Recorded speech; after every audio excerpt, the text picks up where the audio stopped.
আপনি কি ভাবতে পারেন চীন থেকে যুক্তরাষ্ট্রে যেখানে সাধারণ বিমানে যেতে সময় লাগে 14 থেকে 15 ঘন্টা, সেখানে মাত্র 2 ঘন্টায় পৌঁছে যাওয়া সম্ভব।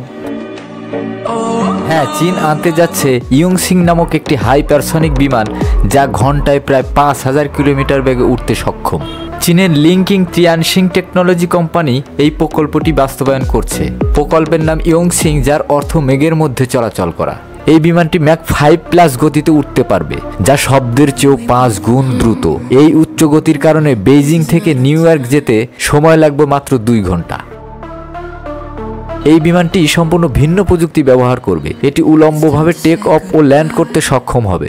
সুপারসনিক কম্প্রেশন ইঞ্জিন থাকার কারণে এটি খুব দ্রুত গতিতে উঠতে পারবে। এতে বিশেষ তাপ প্রতিরোধক মেটালিক কম্পোজিট ম্যাটেরিয়াল ব্যবহার করা হবে, যাতে অতিরিক্ত গতির ফলে উৎপাদিত অতিরিক্ত তাপ সহ্য করতে পারে।